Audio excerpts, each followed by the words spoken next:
जयकारा श्री गुरु महाराज की।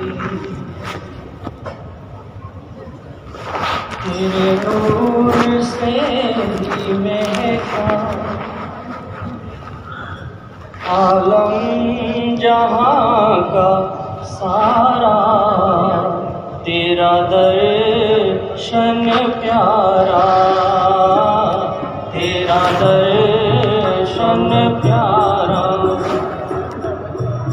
तेरे लोकी से भी बढ़कर, वैकुंठों से भी प्यारा, तेरा दर्शन प्यारा, तेरा दर्शन प्यारा।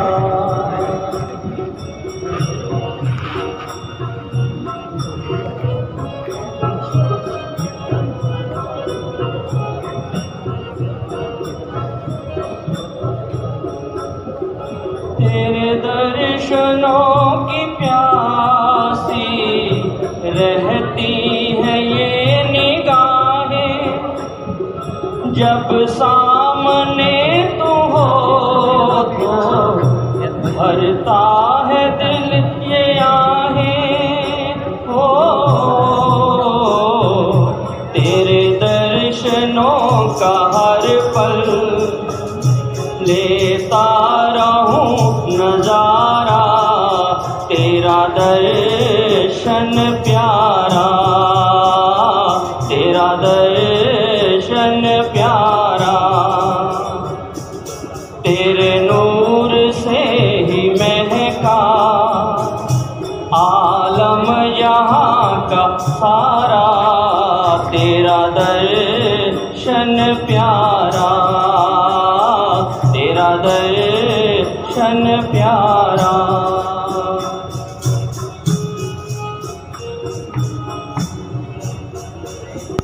मिलता सुकून दिल को तेरी शरण में आके, हम धन्य हो गए हैं दर्शन तुम्हारा पाके। शाहों का शहंशाह तू, निर्धन का तू सहारा, तेरा दर्शन प्यारा, तेरा दर्शन प्यारा।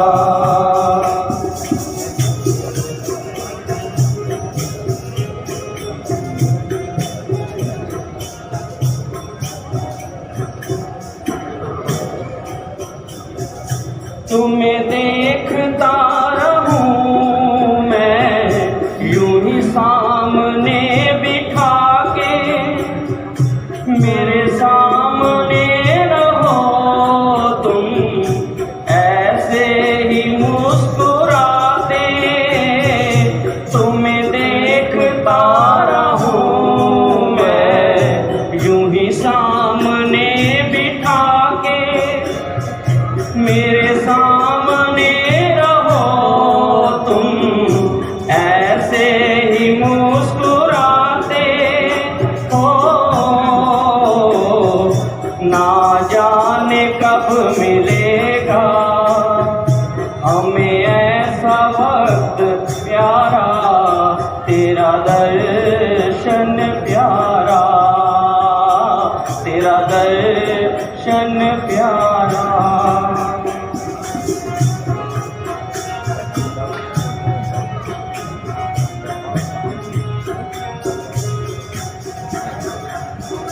तेरे दर्शनों से मेरा हर रोज हो सवेरा, खुले आँख जब हमारी मुख सामने हो तेरा। तेरे दर्शनों से मेरा हर रोज हो सवेरा, खुले आँख जब ये मेरी मुख सामने हो तेरा। हो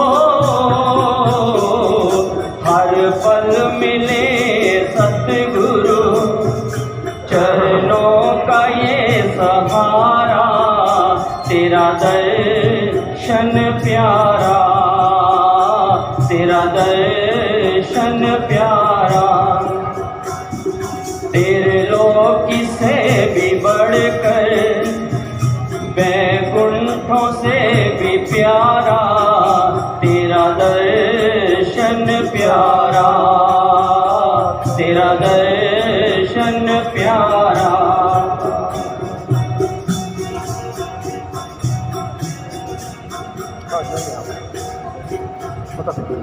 तुम्हें देखता रहूं मैं यूं सामने बिठा के, मेरे सामने रहो तुम ऐसे ही मुस्कुराते।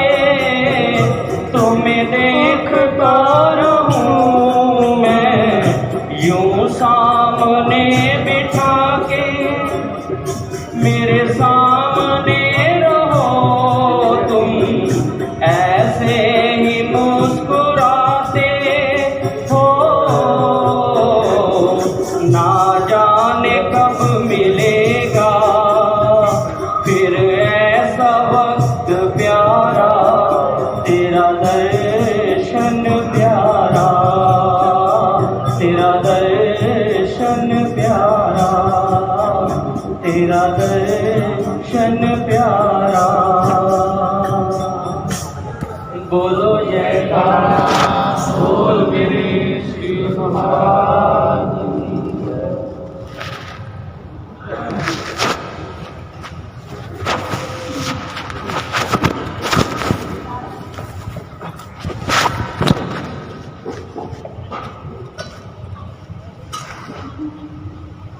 गुरु के चरण ऊपर मेरे माथे, ताते दुख मेरे सगले लाथ। सतगुरु अपने को कुर्बानी, आत्म चीन परम रंग मानी। चरण रेणु गुरु की मुख लागी, अहं दुखी इन सगल त्यागी। गुरु का शब्द लगो मन मीठा, पारकम ताते मोहि दीठा। सौभाग्यशाली गुरुमुख मंडली, इसी प्रकार अपने मन व चित्त की समस्त वृत्तियों को एकाग्र रखते हुए एवं अपना ध्यान सन्मुख सुंदर सिंहासन पर सुशोभित अपने परम इष्ट देव श्री हजूर श्री सतगुरुदाता दयाल जी महाराज जी का पावन दर्शन दीदार करते हुए प्रेम सहित बोलिए जयकारा, बोलिए श्री गुरु महाराज की जय। गुरुमुखों, जो इस समय हम सब गुरुमुख जनों को देव दुर्लभ समय प्राप्त हो रहा है, हम अपने प्रियतम श्री सद्गुरु भगवान के पावन श्री चरण कमलों में बैठ करके पावन दर्शन दीदार कर रहे हैं, पावन आशीर्वाद प्राप्त कर रहे हैं। इस घड़ी की महिमा का वर्णन करते हुए महापुरुषों ने अपनी वाणी में लिखा है कि सात धरती भई हरियावली, जिथे मेरा सतगुरु बैठा जाए। से जंत भय हरियावले, जिना मेरा सतगुरु डिठा है। जिस जगह पर भी महापुरुषों के चरण स्पर्श होते हैं वो धरती निहाल हो जाती है, और वो आप जैसे गुरुमुख जन जिनको ऐसा दुर्लभ समय प्राप्त होता है, उनके मन की कलियां भी खिल जाती हैं। जब से हमारे श्री सतगुरुदाता दयाल जी महाराज जी ने श्री प्रयाग धाम के अंदर कृपा फरमाई है, आप सभी गुरुमुख जन ये महसूस कर रहे हैं कि जैसे श्री सतगुरुदाता दयाल जी महाराज जी कृपा फरमाते हैं, खुशियों की बहार आ जाती है। हर एक गुरुमुख के दिल के अंदर अपार खुशी समा जाती है और एक दूसरे को बधाइयाँ देने लगते हैं। वही प्रयाग धाम होता है, लेकिन जब सतगुरु कृपा करते हैं तो एक अनोखी बहार आ जाती है। एक मुनि तरुण सागर जी ने अपनी वाणी में लिखा है कि जिस जगह पर महापुरुष कृपा फरमाते हैं वो जगह सोना सोना हो जाती है। और साथ में ये भी बता दिया कि जब पूर्ण महापुरुष किसी जगह से पधार जाते हैं तो वो जगह जो है सुनी सुनी हो जाती है। कहते हैं कि एक बार भगवान कृष्ण महाराज किसी की जगह पर बैठे थे, गोपियां भी साथ में थी, तो सबने भगवान के चरणों में विनय की कि भगवान आज आप हमें बैकुंठ का दर्शन कराएं। तो भगवान ने फरमाया, आप सभी आंखें मूंद करके बैठ जाओ और अंदर ध्यान लगाओ, आपको बैकुंठ के दर्शन होंगे। सबने आंखें मूंद ली और थोड़ी देर के बाद भगवान ने फरमाया, आंखें खोलो, और पूछा सबसे, भाई आपने बैकुंठ के दर्शन किए? तो सबने विनय की कि महाराज बैकुंठ के दर्शन तो हमने किए हैं, लेकिन बैकुंठ थोड़ा फीका फीका लग रहा था। तो भगवान ने फरमाया, भाई बैकुंठ हो और फिर आपको फीका लग रहा हो, ये कैसी बात है? फीका क्यों लग रहा था? तो सबने विनय की कि महाराज आप उस बैकुंठ के अंदर आप विराजमान नहीं थे, आपके विराजमान होने से ही ये बैकुंठ जो है ये इसके बाहर आ जाती है।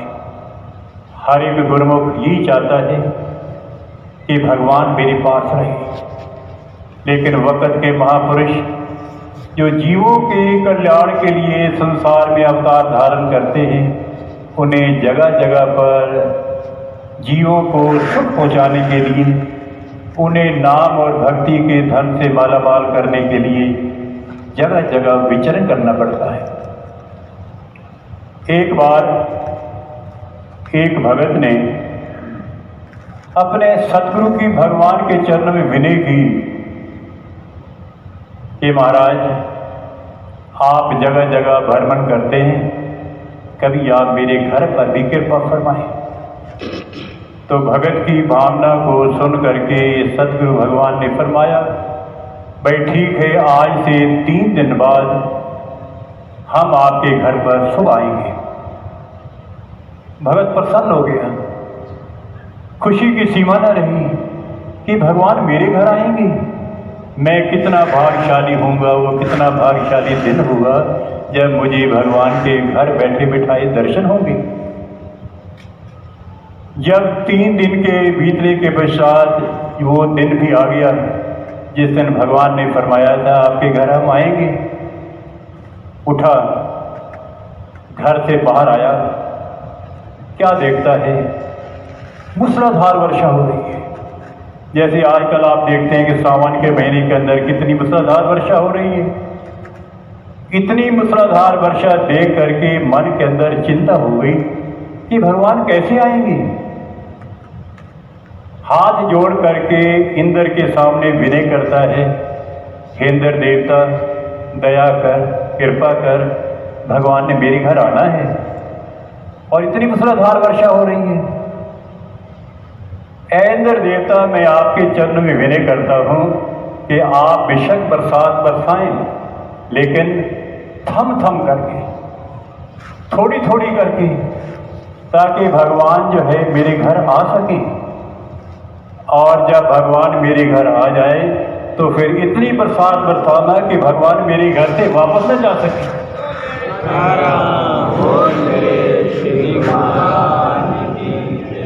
हर एक गुरुमुख की यही इच्छा होती है। रामायण के अंदर कथन आता है कि भगवान श्री रामचंद्र जी महाराज जब 14 वर्ष के वनवास की से वापस अयोध्या में पधारे, सभी अयोध्या वासियों को एकत्र करके भगवान ने उपदेश दिया। नर तन भव वारिद कह बेरो, सन्मुख मरुत अनुग्रह मेरो, करण धार सतगुरु दृढ़ नावा, दुर्लभ साज सुलभ कर पावा। भगवान ने फरमाया, ऐ अयोध्या वासियों, ये जो मनुष्य का शरीर कुदरत ने दिया है, ये भव सागर से पार होने के लिए एक बेड़ा है। सन्मुख मरुत अनुग्रह मेरो, जिस इंसान को मनुष्य तन मिलने के साथ साथ संतों की संगत मिल जाती है, इसका मतलब है बेड़े को पार होने के लिए अनुकूल वायु भी मिल गई। लेकिन सबसे बड़ा दुर्लभ संयोग कौन सा है कि सदगुरु माझी अगर मिल जाए, तो जब सदगुरु माझी मिल जाते हैं तो दुर्लभ साज सुलभ कर पावा। ऐसा जो दुर्लभ साज है अगर ये मिल जाए तो जीव जो है सहज ही भव सागर से पार हो सकता है। जब भगवान श्री रामचंद्र जी महाराज वनवास की अवस्था के अंदर भ्रमण कर रहे थे, एक बार गंगा के किनारे पर पहुंचे। गंगा के पार जाना था, सोचने लगे कि गंगा को कैसे पार किया जाए। देखा एक केवट है, उसके पास नौका है और वो नौका से यात्रियों को इस गंगा से पार करता है। लेकिन केवट कहां पर है? वो नदी के गंगा के दूसरे किनारे पर था। भगवान ने आवाज लगाई केवट को कि तुम नौका जो है नदी के इस पार ले आओ और हमें जो है गंगा से पार जाना है। केवट ने आंख उठाई, क्या देखता है कि भगवान स्वयं मुझे आवाज लगा रहे हैं और मुझे ये फरमा रहे हैं कि आप नौका को ले आओ, हमें गंगा से पार कर दो। खुशी की सीमा न रही कि आज जैसा भाग्यशाली दिन कब आएगा। नौका ले तो आया, लेकिन जब भगवान ने अपना कदम बढ़ाया नौका पर सवार होने के लिए, तो केवट विनती करता है कि महाराज, मैं आपको नौका पर बाद में बिठाऊंगा। मुझे ऐसा पता चला है कि आपकी चरण धूलि के अंदर कुछ ऐसा जादू है जो गौतम ऋषि की अहल्या के जो पत्थर बनी हुई थी, आपके चरण स्पर्श हुए वो आकाश में उड़ गई।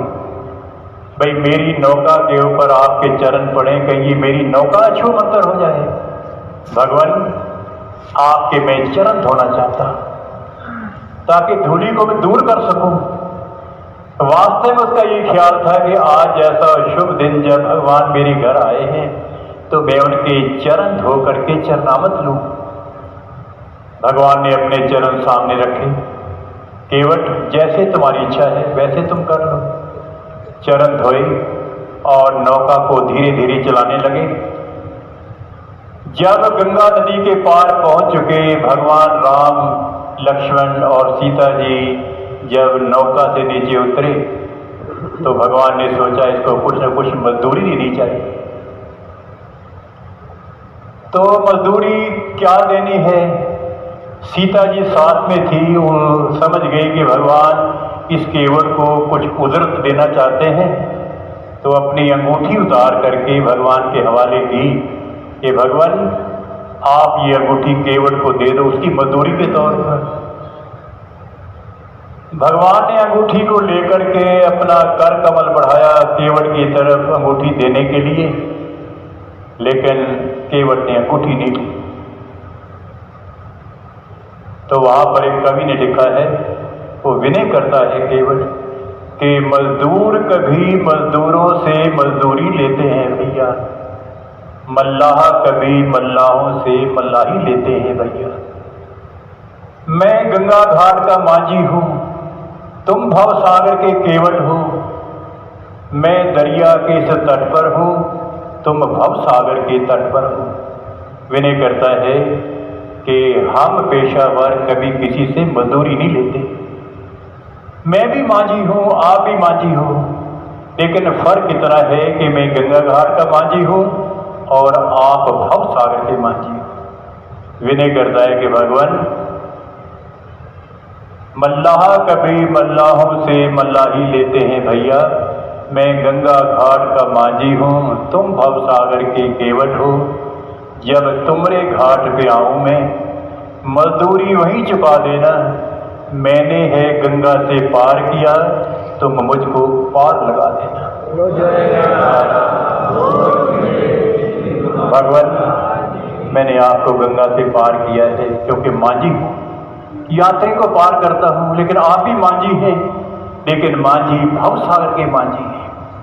तो मजदूरी में आपसे लूँगा, लेकिन किस समय लूँगा? जब आपके घाट पर मैं आऊँगा, भव सागर के घाट पर। मैंने आपको गंगा से पार किया है, आप मुझे भव सागर से पार लगा देना। इसमें तनिक भी संदेह नहीं।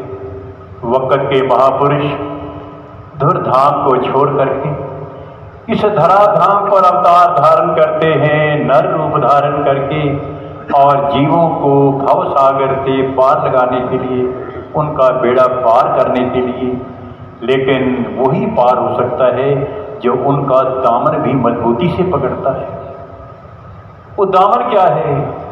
सतगुरु की आज्ञा ही एक दामन है। जो भी गुरमुख जन दरबार में आए हैं, चाहे वो घर में रहते हैं या दरबार में रहते हैं, सबका एक ही कर्तव्य है कि गुरु की आज्ञा का मनन करें। गुरु के गृह सेवक जो रहे, गुरु की आज्ञा मन में से। आपस को कर कछु न जनावे, हर हर नाम हृदय सद ध्यावे।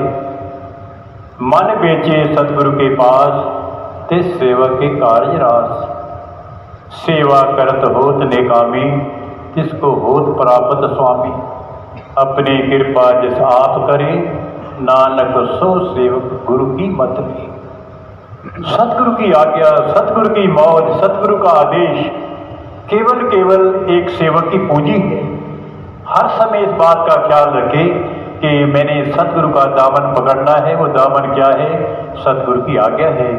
जैसे हमारे हजूर श्री सतगुरुदाता दयाल जी बार बार हमें ताकीद करते हैं कि जो हमारे श्री सतगुरुदाता दयाल जी श्री पंचम पातशाही महाराज जी ने भक्ति के 5 सरल नियम निर्धारित किए हैं।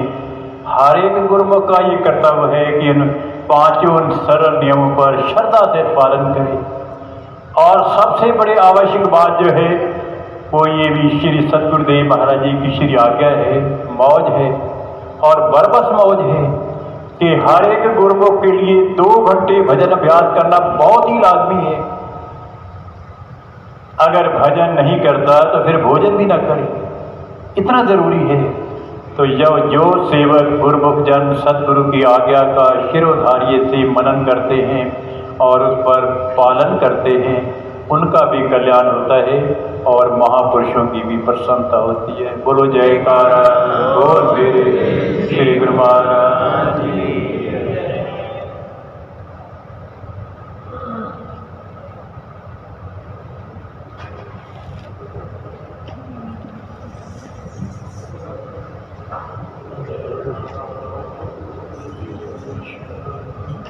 महाराज की जय।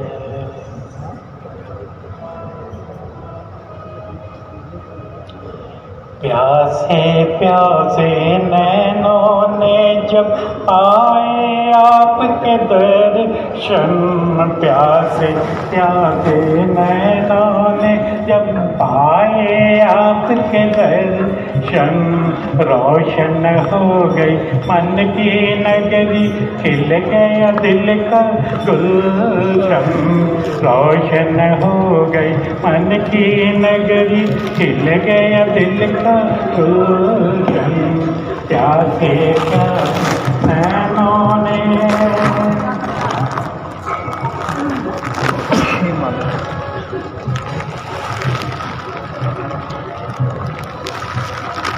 करके आपके सुंदर दर्शन, झूमे दिल आनंद से। करके आपके सुंदर दर्शन, झूमे दिल आनंद से। एक झलक से महक उठे मन, खुशियों की सुगंध से। पावन आशीर्वाद, पावन आशीर्वाद आपके पाके हो गए हम पाके आप।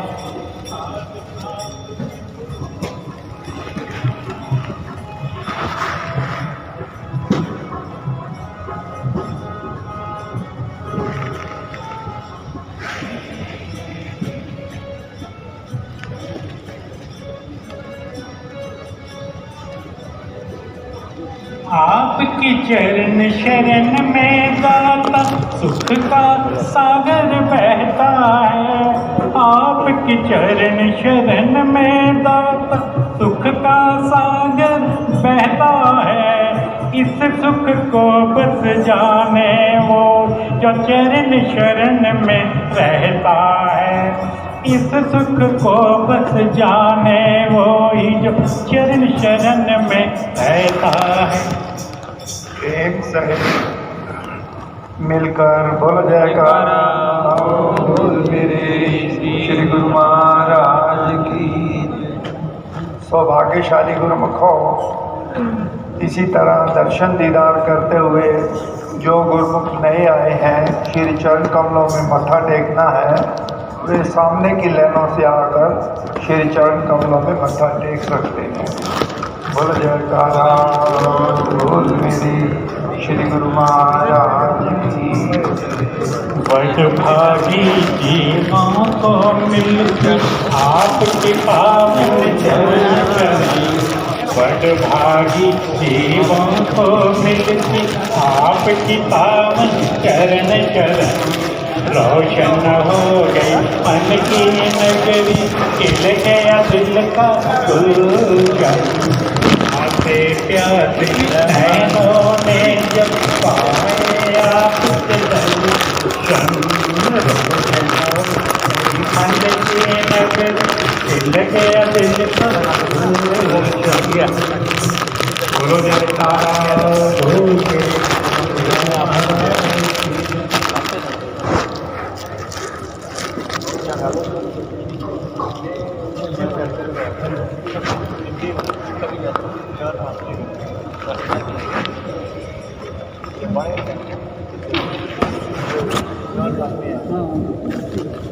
बोल जयकारा बोल मेरे श्री गुरु महाराज की जय।